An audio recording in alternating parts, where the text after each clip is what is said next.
Sejam bem-vindos a este novo espaço aqui da Innova Profissional, onde vamos retomar o nosso acompanhamento técnico, em que vocês podem tirar as vossas dúvidas, em que vamos também acompanhar e partilhar algumas receitas e acompanhar lançamentos de novos produtos. Vamos falar sobre técnicas também, tirar alguma dúvida sobre uma técnica ou outra que vocês tenham dificuldade. Vou fazer também o acompanhamento de novos utensílios que agora estão mais em uso, mais na moda. E para começarmos, eu vou apresentar uma sugestão fresca. Eu apostei neste sabor porque não é normal. Apesar de toda a gente gostar da cereja, normalmente não se encontram sobremesas de cereja, não é assim tão facilmente.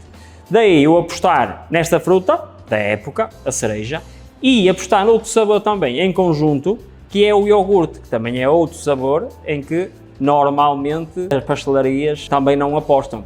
E então eu vou fazer aqui uma tarte de iogurte com cereja, uma sugestão fresca, está bem? Com um crocante artesanal, com um crocante de crumble, com chocolate branco. Vou fazer uma tarte com 18, num aro com 3,5 de altura, e depois os acabamentos é um bocadinho a gosto. Espero que gostem e vamos mãos à obra. Para o início, vamos então começar pela base da nossa tarte.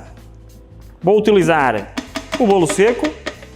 Depois, para dar um toque mais personalizado, vamos adicionar sementes de papoila.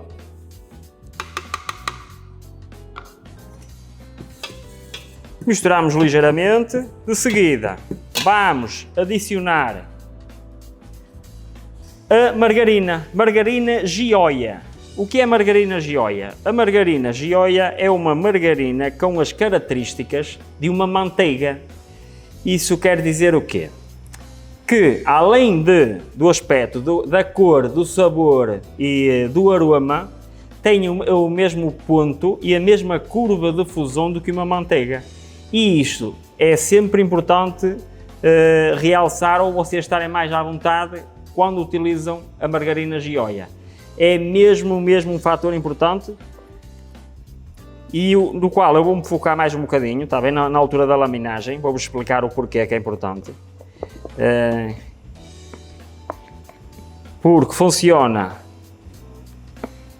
de uma maneira ligeiramente diferente de uma margarina normal, está bem? Isto não se esqueçam, Gioia, margarina, origem vegetal, está bem? Não é origem animal, é a origem vegetal, 100% origem vegetal, com as características organoléticas de uma manteiga. Curva, fusão, cor, aroma, sabor. Neste caso, misturamos, levamos à batadeira 1 minuto, só para a margarina se incorporar na nossa farinha.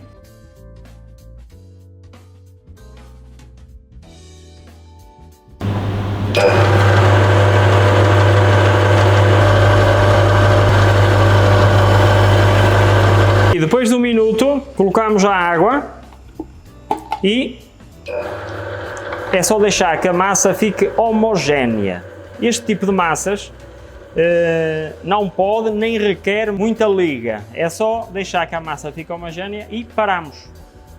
30 segundos e temos a nossa massa. Como eu disse há bocadinho, não dar liga à massa para não ativarmos a rede de glúten da farinha. Isso faz com que no final a nossa tarte ou até umas bolachas que nós queiramos fazer fiquem duras, fiquem muito duras. Porquê? Vamos ativar a rede de glúten, o glúten vai trabalhar e vai apertar com a massa, por isso mal ela fica homogénea, está pronta. Vamos passar para um saco plástico para proteger na refrigeração, saco plástico ou então em película, está bem? Aquele filme, película transparente.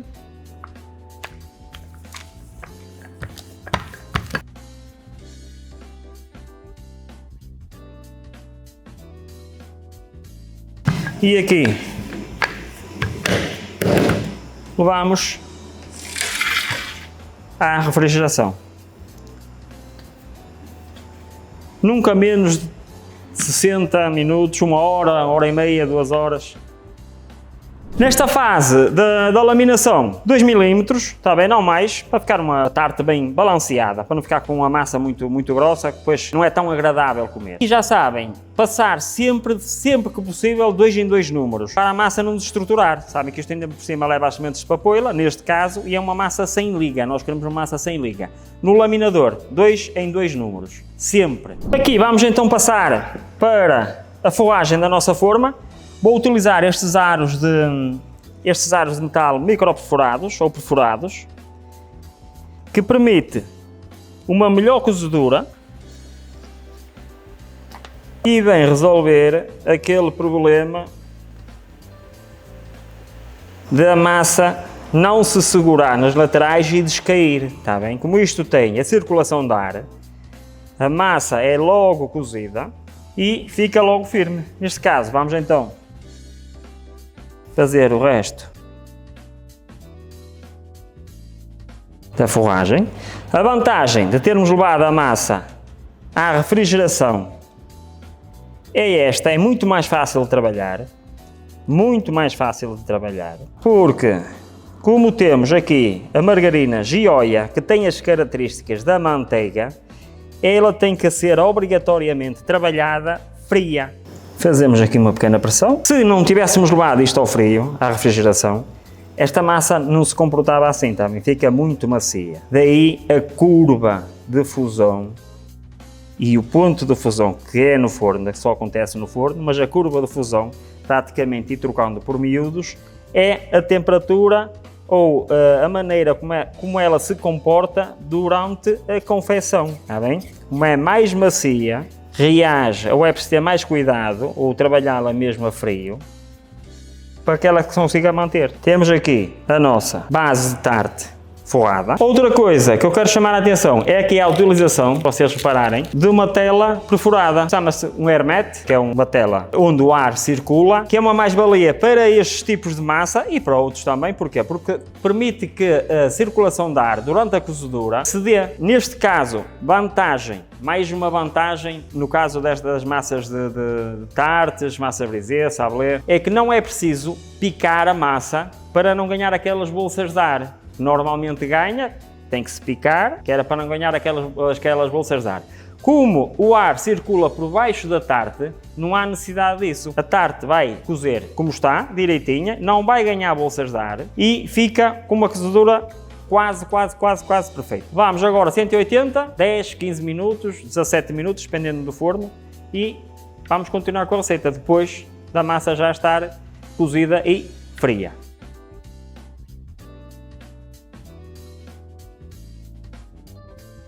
Vamos então passar para a nossa parte do crumble, neste caso do crocante de chocolate branco, em que utilizamos a nossa farinha do bolo seco e só leva a margarina, a Gioia, está bem?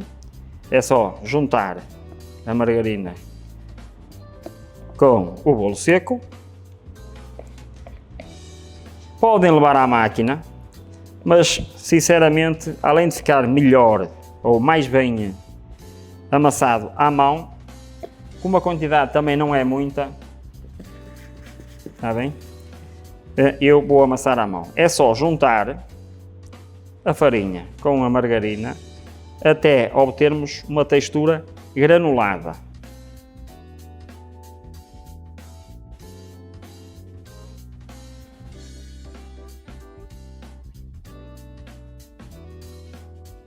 Depois de termos já esta textura granulada, vai ao forno, 150, 160, durante 20, 25 minutos, dependendo sempre do forno, já sabem. Isto porque nós queremos um crumble, ou um crocante, bem sequinho e com uma boa cor dourada, sim, douradinha, do açúcar, a caramelização do açúcar. Permite que depois de utilizado, para já, baixa as temperaturas, demora mais tempo a cozer, fica mais seco e depois, se for uma temperatura muito alta, a tendência é queimar aqui as zonas laterais e este aqui ficar na textura ideal, está bem?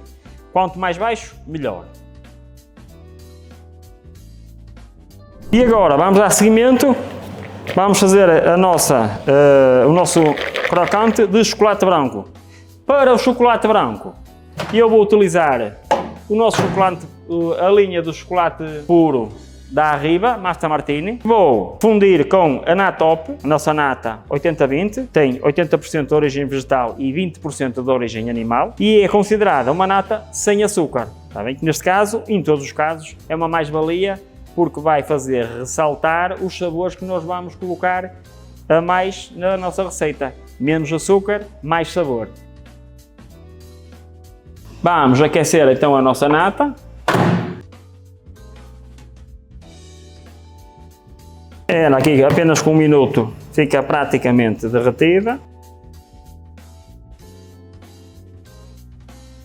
Nossa nata já está bem quente, que é o que nós queremos. Adicionamos ao chocolate e mexemos.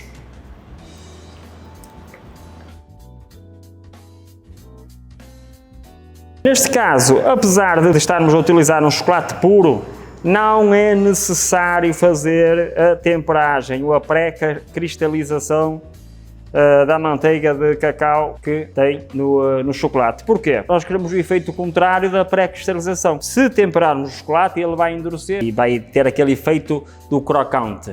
Tá bem? Mas nós não queremos isso aqui, nós queremos que o chocolate fique macio e a parte do crocante é o nosso crumble. Tá bem? Isto impermeabiliza o nosso crumble, fica sempre cremoso e, entretanto, a parte crocante é esta. Tá bem? É o nosso crumble. Adicionamos o crumble em migalhas, vamos chamar assim, nosso crumble em pedaços ou migalhas, nem muito grandes nem muito pequeninhas, que é para ainda durar aí bastante tempo crocante na nossa tarte. E temos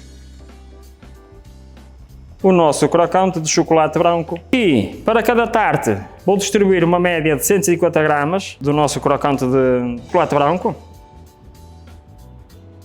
E ficam já com a ideia. O total desta receita dá 4 peças de 800 gramas cada. Está bem? 150 gramas. Agora vamos distribuir pelo fundo da tarte.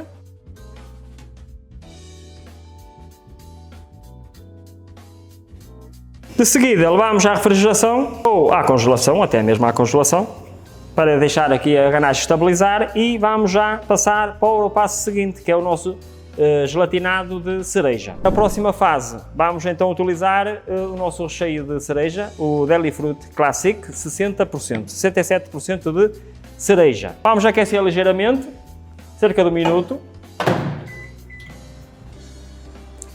E para dar alguma consistência ao nosso recheio de cereja, vamos utilizar 35 gramas de massa de gelatina. Vou utilizar uma porcentagem mais pequena porque o recheio, o Deli Fruit de cereja, já tem goma, está bem? E ao ter goma, não precisamos de utilizar tanta gelatina para equilibrar. Faz com que no final a textura, ao comermos a nossa tarte, seja cremosa e não seja gelatinosa, está bem? Não apanhamos ali uma gelatina de cereja, mas sim um creme macio de cereja. Pronto, isto é só aquecer ligeiramente. E vamos derreter então a nossa gelatina, a nossa massa de gelatina, 10 segundos. Mexemos. E mais uns segundinhos.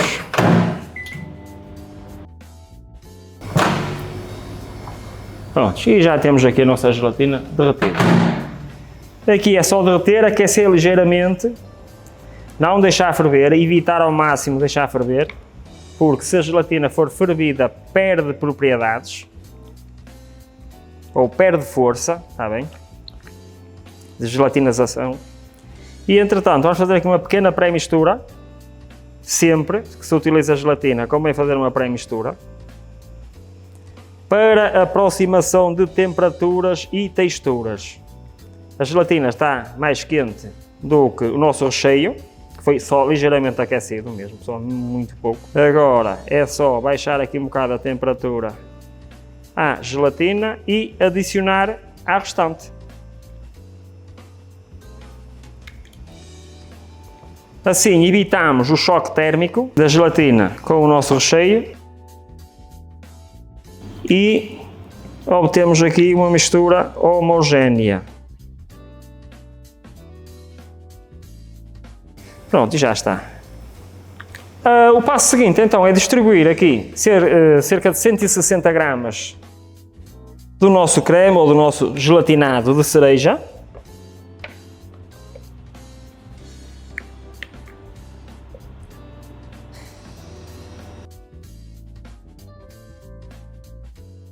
Pronto, agora aqui chegamos à nossa parte final, que é o creme de iogurte, em que eu vou utilizar a Natop e leite. 500 gramas de Natop e 500 gramas de leite meio gordo. Aquecer cerca de 3 minutos ou mais. Pronto, temos que levar tanto o leite como a nata quase até ao ponto de ebulição, para depois juntarmos aqui ao nosso fundo de iogurte. E com estes 3 ingredientes temos o nosso creme de iogurte pronto a ser utilizado na finalização. Agora vamos adicionar o nosso leite e a nossa nata ao fundo de iogurte, ao preparado para fundo de iogurte. Vamos verter aqui então em fio. Sempre a mexer, está bem? Para não ganhar grumos.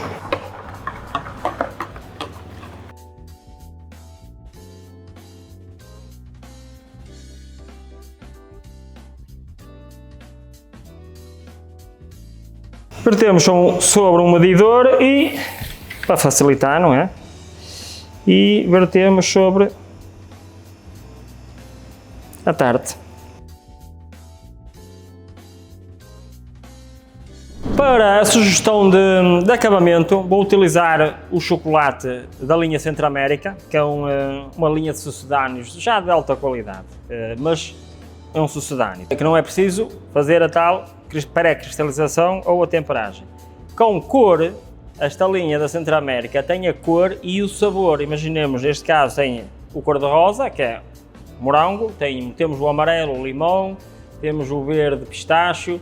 Pronto, são uma média de 6, 7 referências. É só derreter e acabar conforme o gosto. Neste caso eu vou dar aqui uma decoração rápida de fazer, simples e fácil. Vamos derreter então o nosso Centro-América. Depois do nosso chocolate derretido, vamos utilizar aqui uma saca plástica. 200 gramas.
Bom, chegamos então aqui ao fim da nossa elaboração, da nossa tarte de iogurte e cereja. Espero que tenham gostado, espero que façam uso também desta sobremesa fresca. Peço também que nos acompanhem nas redes sociais para se mantendo a par das novidades, receitas novas, acompanhamento técnico, porque esta nova rubrica veio para ficar.